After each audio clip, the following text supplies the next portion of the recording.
Hey guys, how's it going? Master Cow here, and today I'm going to be doing the 31st video for my 2021 NFL offseason preview series, the Kansas City Chiefs. So the Chiefs were unable to win back-to-back Super Bowls as they fell to the Tampa Bay Buccaneers and Tom Brady.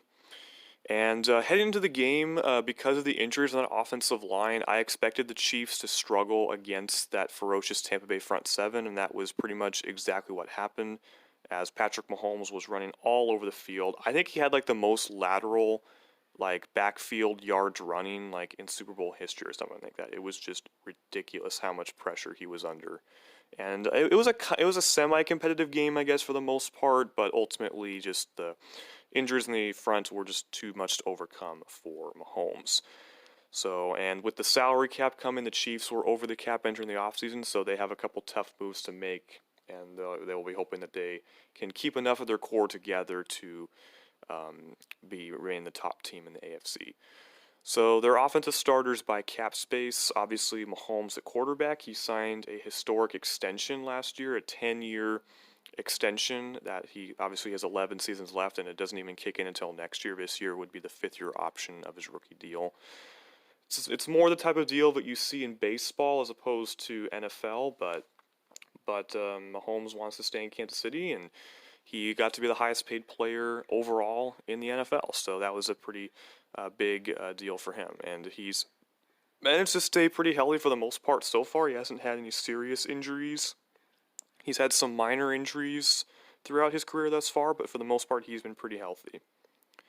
At running back, you got Damian Williams, a former Dolphin who came to the Chiefs in 2018 and has done a pretty good job so far. Williams obviously had a good game in the 2019 Super Bowl.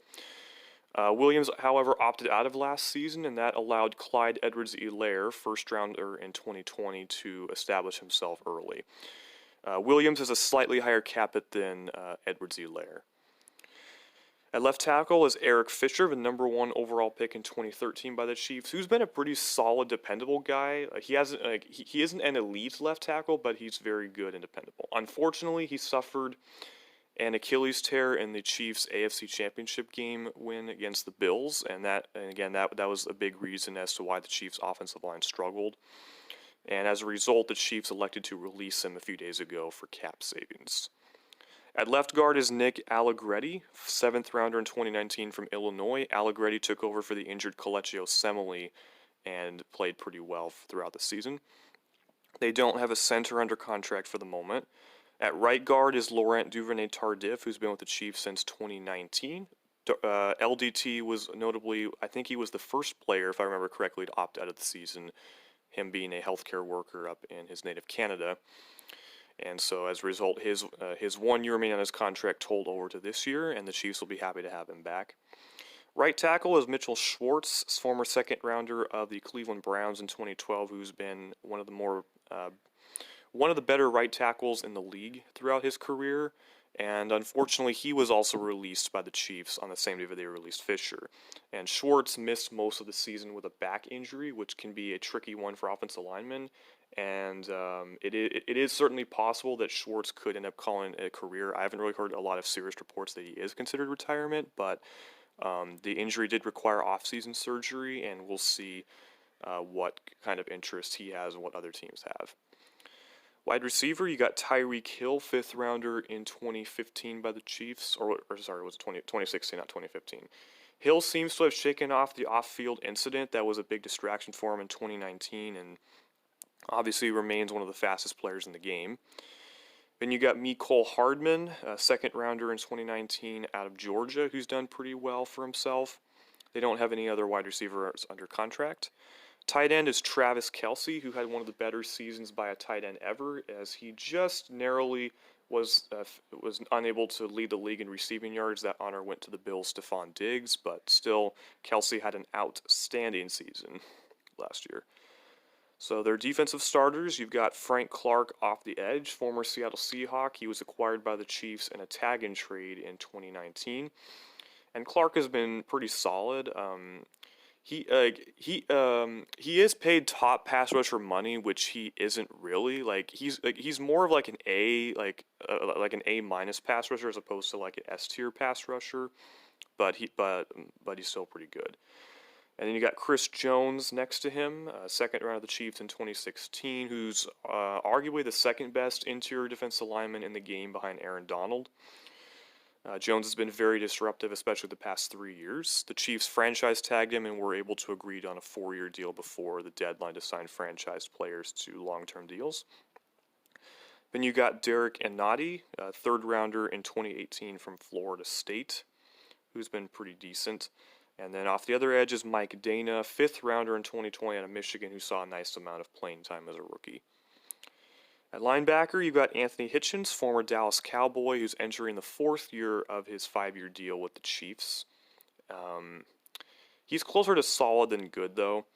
Then you got Willie Gay, second rounder in 2020 from Mississippi State, a guy who showed a lot of talent and especially good in coverage, but who slipped in the draft because of on-field and off-field concerns.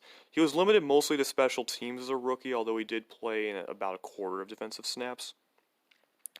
And then the number 3 linebacker is Dorian O'Daniel, a third rounder in 2018 who's been pretty much exclusively a special teamer.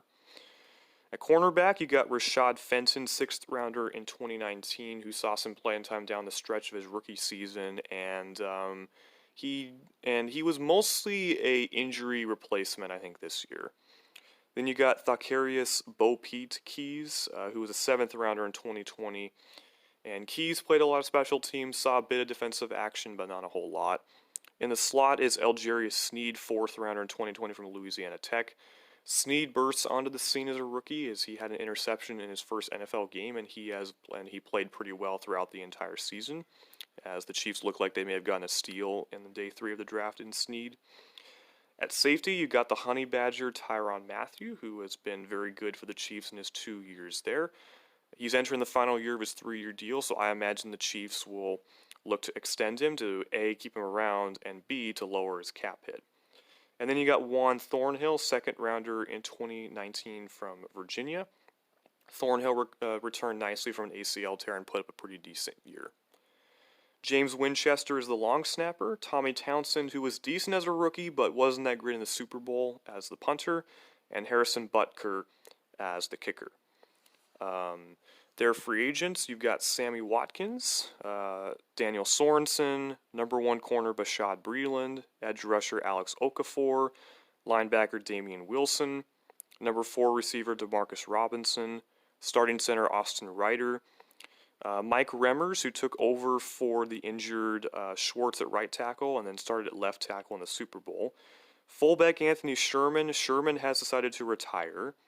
Starting left guard Kelechi Osemele, edge rusher Tano Kapasagnon, backup center Daniel Kilgore, Stefan Wisniewski, cornerback Antonio Hamilton, defensive tackle Mike Pennell, running back Le'Veon Bell, tight end Ricky Seals-Jones, edge rusher Taco Charlton, a former first rounder of the Cowboys, who started off the season pretty good, but it ended too early because of injury. Guard Andrew Wiley is a restricted free agent. Tight end Dion Yelder is a restricted free agent. Running back Darrell Williams is a restricted free agent. Linebacker Ben Neiman is a restricted free agent. Number 2 corner Charvarius Ward is a restricted free agent.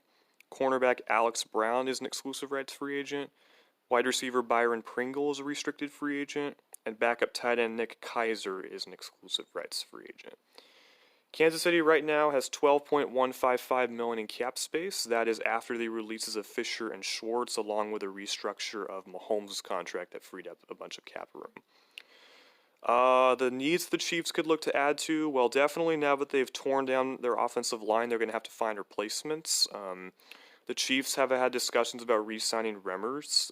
They also have some in-house options. You got Lucas Niang, a third rounder in 2020 from TCU, who opted out of last season, so he'll unofficially be a rookie next year, and that'll be his first game in team action. But he will have knowledge of the playbook. And then you also have Martinez Rankin, who they picked up from the Texans in a small trade before the 2019 season, or they could look to add from outside. They'll need a center because it seems likely they'll lose Ryder in free agency. They could probably they could definitely do with adding a corner, and that could be just re-signing Ward and Breland, or they could try to find a legitimate upgrade somewhere in there. They do have former Giants first round pick DeAndre Baker who was on their practice squad and got promoted during game days as a COVID replacement, and then he wound up suffering an injury, though, so we'll see what kind of role he'll play next year. I could also see them adding some, and then as far as wide receiver goes, it sounds like the Chiefs are fine with Pringle being their number 3 guy and give him more offensive opportunities, so they'll probably just tender him and he'll be the number 3. I could see them adding some linebacker and defensive line depth as well. So their potential cap casualties, I could see them cutting Damian Williams, given that it would save more than $2 million against the cap, and then because you have Edwards-Helaire, you can bring back Darrell Williams, and then you have Darwin Thompson. So I don't think the Chiefs really need Damian Williams. Anthony